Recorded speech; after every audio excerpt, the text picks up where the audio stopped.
This week on the Jewish calendar is the Feast of Purim. It's on the 14th day of the Jewish month Adar, which on our calendar is the 13th or 14th of March, so just a couple of days ago.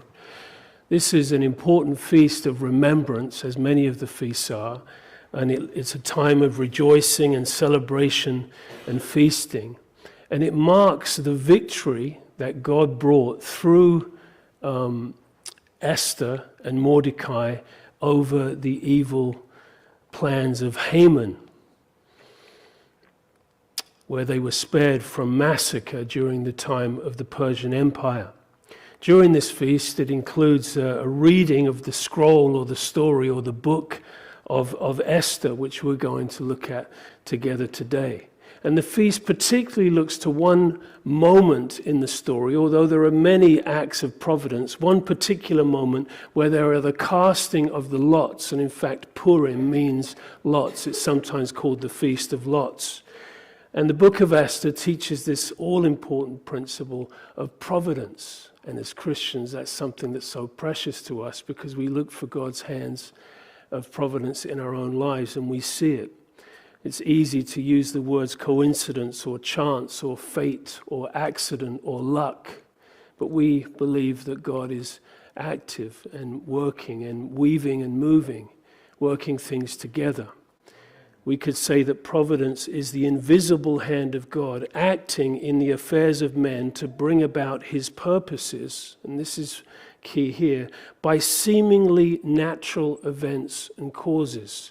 It's one thing to see a miracle like the miracles that brought the Jews out of Egypt under the hand of Moses, for example, but they were very clear, obvious acts of God. But providence is much more subtle. It could easily be missed, and nevertheless, it's still the hand of God. Now, in the book of Esther, the name of God is not mentioned, and that's curious, isn't it, for a book of the Bible? But that's intended to be the case because it adds to the whole point of the book, that though his name is not there, he is clearly working and behind the scenes. We could say the same about our own lives and our own history, could we not?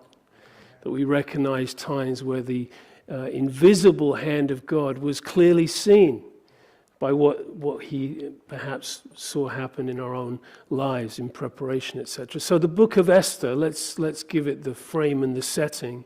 The context is during the returns from exile. We remember the Jewish people were in captivity for 70 years. And after 70 years, the Persians came to power, and Cyrus, the Persian king, allowed the Jewish people to return to their land.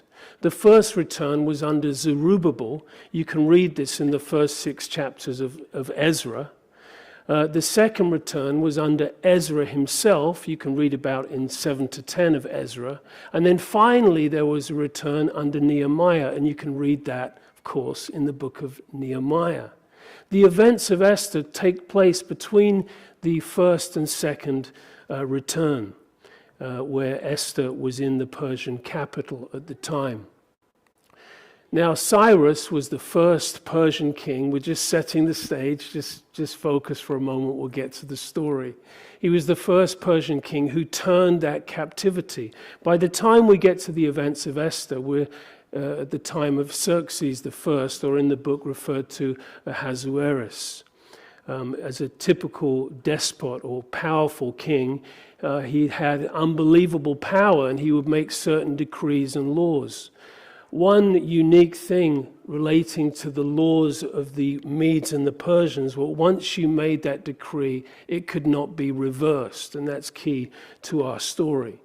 So as we go to the book of Esther in chapter 1, and we're going to skim across the surface, you can wade through it later, but there is a feast, and the current king Vashti disappoints the king. She does not come when he wants to parade her before his guests, and he is upset and angry about that. So he has counseled that she should be banished, and all of the young, beautiful maidens and virgins of the kingdom could be brought before the king, and he could choose a new queen, which he agrees with. He says that is a good idea, and he agrees with that. So that's what happened. They bring the women to Shushan, which is Susa in Iran today. They bring them to the women's quarters, to one custodian of the women. His name is Haggai, and he will prepare the women. There's a year of beautification that takes place, and then they're brought before the king, and he will make his choice. One of these ladies, of course, was young Esther, and she finds favor in the eyes of this custodian. And here we begin to see taste the flavor of God's providence, because we see this also in the stories of Joseph and Moses and Ezra and Nehemiah, where the hand of God was there. The favor of God was found upon his people, where he's working his story. So in chapter 2, verse 17, the king loved Esther more than all the other women, and she obtained grace and favor in his sight, more than all the other virgins. So he set the royal crown upon her head and made her queen instead of Vashti. Now, this is incredible, because what has happened, again, with providence at work, that God has planted in the Persian king's palace a Jewish queen. And this is before there is any known danger. But of course, God knows, and he's preparing the way.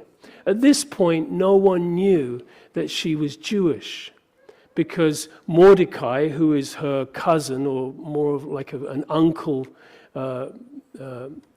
or father figure in her life who helped raise her, had told her, don't tell anyone you're Jewish. We read this in verse 10 and also in verse 20. She had not revealed her family and her people, just as Mordecai had charged her. For Esther obeyed the command of Mordecai as she was brought up by him.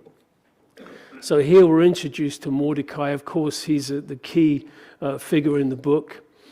50 times he's mentioned, and 7 times he's mentioned as Mordecai the Jew. But no one knew that Esther was Jewish. She did not tell her identity. Mordecai obviously had some experience and some wisdom enough to tell her. It will be better at this point that she doesn't reveal that. And we think of how many have had to do that all through human history, hide the fact that they are Jewish because of what that might mean for their own well-being and survival. In chapter 3, we see our antagonist, our evil villain, comes into the story, Haman.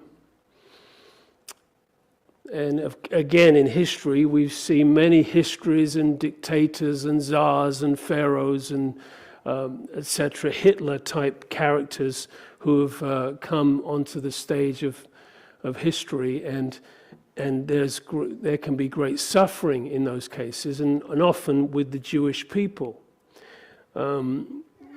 We could ask the question, what could happen here with little Esther and little Mordecai? What can happen in the face of this? But again, God is in control. Even at the end of the age, there will be one last Gentile king who again will unleash persecution against the Jews, the Antichrist. We say never again, but there will be a time again at the end of the age where 2/3 of the Jews on earth will be killed. And that will bring in the return of Christ when he will set up his reign. But Haman is promoted over the princes and becomes a senior official in the court.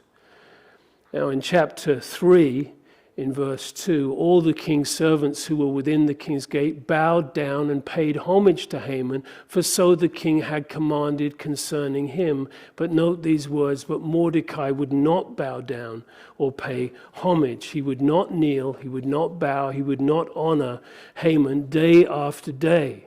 This reminds us of the Hebrew boys in the book of Daniel, for example. They would not bow down. In their hearts, they were looking to their God. And in verse 5, when Haman saw that Mordecai did not bow or pay him homage, he was filled with anger. And he scorned the idea to lay hands on Mordecai alone. So we could imagine someone had said, oh, why don't you deal with Mordecai? Like, you should take him out, get rid of him, punish him. But he scorned that idea. It says, instead, Haman sought to destroy all the Jews who were throughout the whole kingdom. And when we read that's shocking to read that. How do you explain that he wants to destroy all of the Jews in the entire kingdom? And many people ask that question about in human history. Why are the Jews so persecuted? And we understand biblically and as Christians it's a spiritual principle. That both the hatred for the Jews and love for the Jews is a spiritual principle. So, this situation is quite severe, but God is working. Haman would have done well to have read Genesis 12:3, where God says, I will bless those who bless Israel, and I will curse those who curse Israel. That's quite something to consider. So, Haman, to decide what day on the calendar all of the Jews will be massacred and destroyed, they cast lots, and of course that's where the Feast of Purim gets his name. So we see in verse 7 of chapter 3, in the first month, which is the month of Nisan, in the 12th year of Ahasuerus, they cast Pur, that is the lot, before Haman to determine the day. And notice, it fell on the 12th month. And this is the point of providence that the Jewish people this week have been celebrating, because it could have fallen on the first month or the second month, but it fell on the 12th month, which meant eventually, as we see, it gave so much more time of preparation for their defense and survival. So they see providence in the fact that it fell in the furthest possible date away on the 12th month. And then Haman said to King Ahasuerus, there is a certain people scattered and dispersed among the people in all the provinces of your kingdom. Their laws are different from all other peoples, and they do not keep the king's laws. Therefore it is not fitting for the king to let them remain. Now, Haman, what exactly do you mean by them not remaining? Do you mean we find another territory for them? We just push them out? And then he makes it clear exactly what he means. If it pleases the king, let a decree be written that they should be destroyed. And I will pay 10,000 talents of silver into the hands of those who do the work to bring it to the king's treasures. And we see in history there's the evil that starts in the hearts of some, but then there are those who carry out the work. So him saying that they would not remain is that their destruction, they would be massacred, that they would be killed. And we say, oh, that's uncomfortable to hear that, to talk about that. It should be uncomfortable, but that's the reality. I will pay 10,000 talents. You can see him buttering up the king. They'll be paid into the king's treasuries, all of this money. I will take care of it. And by the way, O king, the date has already been decided. It's on the calendar. We just need your stamp of approval. So the king, verse 10, takes his signet ring from his hand and gave it to Haman. And notice he's called there the enemy of the Jews. And it says he's the son of Hammedatha the Agagite, related to Agag, who was the king of the Amalekites under King Saul back in 1 Samuel 15. If you remember that, he's the one that Samuel, the prophet, ends up hacking to pieces because Saul did not do what God said, and that was to destroy the Amalekites. And here we have Haman, who is one of his descendants. If you remember, the Amalekites, they are descendants of Esau, and they were a prominent enemy of Israel. In fact, the first enemy that opposed Israel when they came out of Egypt, and all the way through, they were opposed to them. So he writes this decree. In verse 13, the letters were sent by couriers to all the king's provinces to destroy, to kill, and to annihilate all the Jews. Those words are carefully chosen to make it crystal clear what the intent was. And you could ask, well, Haman, when you say all the Jews, what do you mean exactly? And he says, both young and old. When you say both young and old, what do you mean? Just teenage boys and old men? And he says the little children and the women. And what's the timetable? Like, over what period of time are we talking about? In one day. And it's on the calendar. And is that everything? Oh, and to plunder their possessions. And again, that should remind us of history. It's not just killing, but it's also conveniently acquiring all of their possessions and everything that they owned. And we saw that in the Holocaust and many other examples of that. And Mordecai, of course, tears his clothes with sorrow. He's mourning, he is wailing, and it happens actually in every province of the land when they hear about it. We read in chapter 4, there was great mourning, fasting, weeping, wailing, and sackcloth and ashes. And Esther hears about Mordecai and his sorrow, and she hears about what's happening, so she sends a messenger to find out what is the trouble and why is this happening. And Mordecai tells everything, including the exact amount of money that was promised to pay for the destruction of the Jews. Verse 7. And this is what we read, he gave him a copy of the text of the edict for their annihilation. These are strong words, which had been published in Susa to show Esther and explain to her. And he told him to instruct her to go to the king's presence and beg for mercy and plead with him for her people.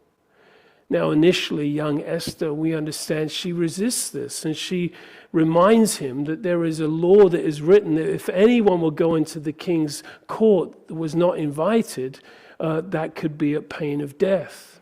And then Mordecai famously says to her, and of course these are the most well-known verses in this book, do not think in your heart that you will escape in the king's palace any more than all the other Jews.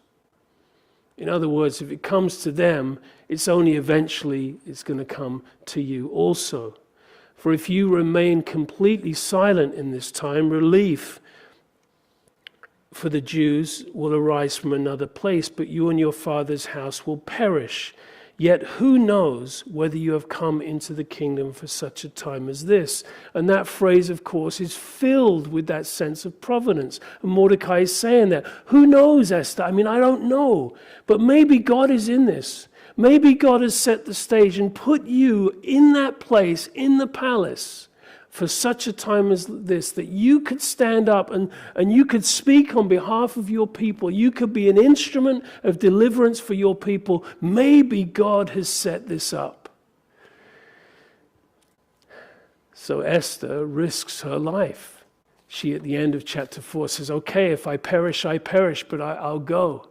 And she goes into the king's court, and she finds favor in his eyes, and he says, I will give you up to half the kingdom. What do you want? So she says, I would like to have a banquet, and I would like it to be for you, and please could you invite Haman along also. When Haman hears about this, he's delighted. Wow, not only am I honored by the king and people bowing down, but the queen has invited me to the banquet. How honored I am. And he says that he went out that day joyful and with a glad heart. Oh, nothing could steal his joy. And then he sees Mordecai at the gate, and it says he's just filled with anger. He goes, oh, I hate that guy. So he goes home and he calls his friends and his wife, and he's rehearsing about his blessings and boasting about his riches and how he's honored in the kingdom and everything. And he says, verse 13, yet this does not satisfy me as long as I see Mordecai the Jew sitting at the king's gate. Then his wife pipes in with some advice, and all his friends, and say, let a gallows be made for him, 50 cubits high, it's about 75 feet, and in the morning suggest to the king that Mordecai be hanged on the gallows, and then go merrily with the king to the banquet. And the thing pleased Haman, so he had these gallows built.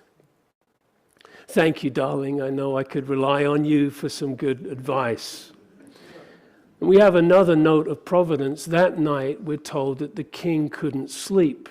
This reminds us of Nebuchadnezzar and Daniel, etc. The king couldn't sleep, so chapter 6, so someone commanded, bring the book of the records of the Chronicles, and they were read before the king. That should put you to sleep.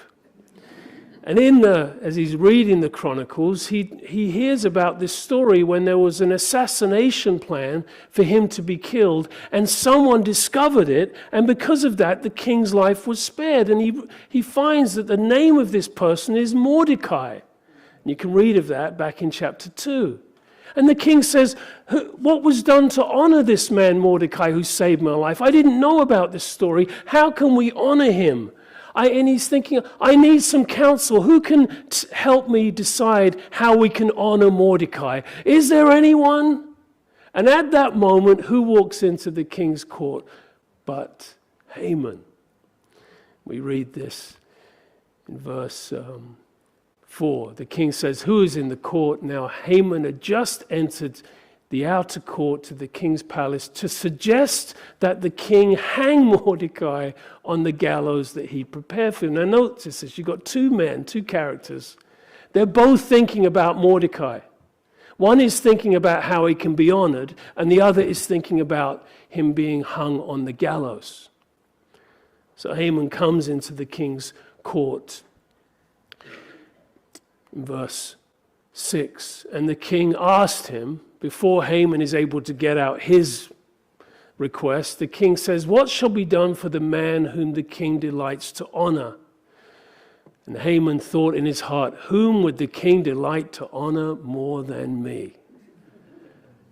So he's thinking the king's ready to honor him. He said, well, I could make a few suggestions, O king. I mean, who am I? Just a mere servant in the kingdom. But perhaps you would like to take that man and put on a royal robe that you've worn, and put him on a horse that you've ridden, and have one of your chief princes lead him through the street, and everyone crying out, and you say, oh, this is what is done to the man that the king would delight to honor. I mean, that's just a suggestion, king. You could do something like that. So, verse 10, and the king said to Haman, hurry, and this is a drop mic moment in the drama, hurry, take the robe and the horse as you've suggested, and do it for Mordecai the Jew. Unbelievable divine reversals through this story. Who sits within the gate, leave nothing undone of all that you have spoken, and thank you so much, Haman, for that suggestion.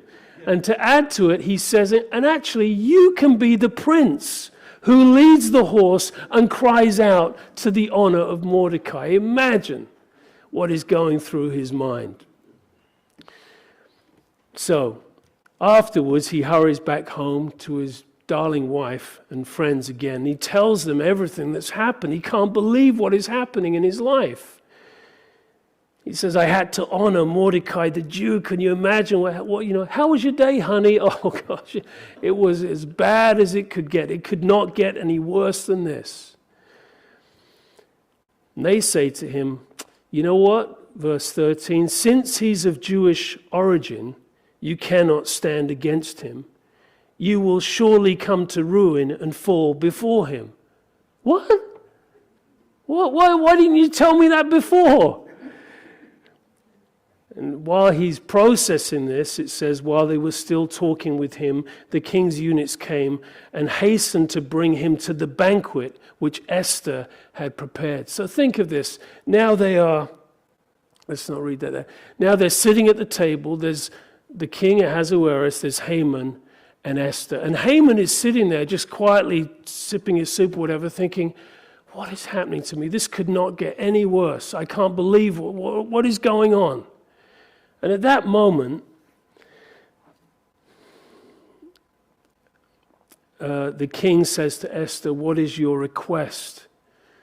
And she answers and says, if I have found favor in your sight, O king, if it pleases the king, let my life be given to me at my petition, and my people at my request. For we have been sold, my people and I, to be destroyed, to be killed, and to be annihilated. And the king, of course, is horrified when he hears this. He thinks, who has planned to do this? And at that moment, of course, Esther says the one who has done it is Haman. Let's not get ahead of ourselves there. She points to Haman. In this moment, Haman is thinking, wait a minute, Esther is Jewish? She is of the Jewish people? And this is a revelation to him at the moment. The king storms out into the garden in a rage. He cannot believe what is happening. And at that moment, Haman stands up to plead with the queen. He accidentally falls over the couch onto her lap. The king walks back in and says, what, are you going to try and force my wife as well? At that moment, there's another man in the character in the story. He's just mentioned briefly. I'll read you the verse. His name's Harbonah. And he says to the king, he probably wasn't a fan of Haman by the sounds of it. He says, King, just a suggestion, you see those gallows over there? 50 cubits high, which Haman made for Mordecai, who spoke good on the king's behalf, is standing at the house of Haman. And then the king said, hang him on it. So they hanged Haman on the gallows that he had prepared for Mordecai. And we read, of course, that as we read on in the story, that Mordecai is pardoned. He's exalted and he is honored. And again, this incredible reversal in the story. And he goes in and he pleads with the king if it could be reversed, what had been initiated by Haman, the destruction of the Jewish people, can this be reversed? And the king says, according to the law of the Medes and the Persians, it can't be reversed, but you can write another decree and I will sign it. So that's what happens. They write a decree to everyone, also in the Jewish language, so it's not only to the Persians, but the Jews can read it as well in their own language. And by these letters, the king permitted the Jews who were in every city to gather together and protect their lives. In other words, that they had the right to protect themselves. To protect themselves, to destroy and kill and annihilate, same words, all the forces of any people or province that would attack them, both little children and women, and to plunder their possessions. You started it. It's not nice, is it? The tables are turned, allowing the Jews to defend themselves. So, at this point, it's the third month. There's about 8 or 9 months to go until the appointed day. The Jews obviously had light and gladness, and in every province where the king's command and decree came, there was joy and gladness and a feast and a holiday. And the 13th month of Adar came. And on that day, the enemies of the Jews had hoped to overpower them. And the opposite occurred, in that the Jews themselves overpowered those who hated them. And of course, this is the chapter where Mordecai initiates this holiday, Purim, the Feast of Lots or the Feast of Purim, to rejoice in the fact that God had providentially delivered them and spared them. And again, a careful believer sees providence at work on the world stage and even in our own lives and our own history. To recognize providence means even though it may seem as though God is silent and inactive and distant, he is very present and will bring about his purposes.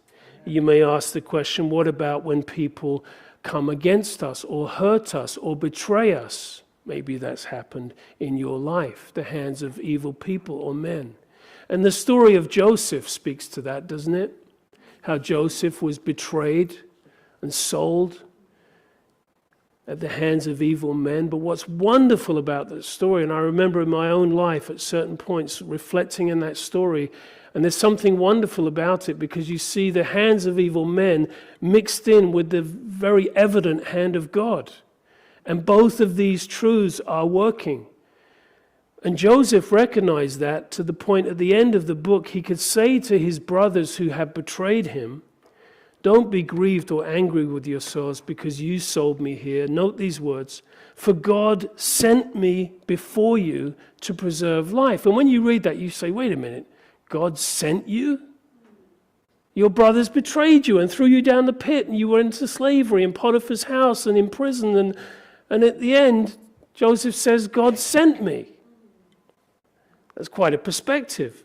He says again in 45:7 of Genesis, and God sent me before you to preserve a prosperity for you in the earth and to save your lives by a great deliverance. He says again in verse 8, it was not you who sent me here, but God. And he has made me a father to Pharaoh. So even everything that happened to me, God was in it. It takes something to be able to say that. A lot of processing, I think, a lot of reflection, a lot of prayer. When we think about our history, we could often see it and it could create some pain or bitterness. But when we recognize that God used it, he didn't necessarily purpose it or cause it to happen. But when it happens, it becomes part of the material for him to build something incredible and beautiful for his purposes. I don't know how we work that out, because the very reason they threw him down the pit was because he was telling them about his dreams, and the fulfillment of his dreams was because they threw him down the pit. You work that out. But we know that in Romans 8:28, God works all things together for the good to those who love him and are called according to his purpose. It doesn't say we know and understand fully all things, and it doesn't say we know why and how. It just says we know that they do. It's a resting place for the faith of the believer as we look to God and trust God. I don't know exactly what's happening or why it's happening. I don't know the timeline or when the answer's going to come, but I know this, that God works all things together for good. Not some things, not the good things, all things, it says, he works together. And there's a wonderful resting place in that as we consider the God of Providence, who is our God and in our life and at work at this current time in this world. So let's pray together.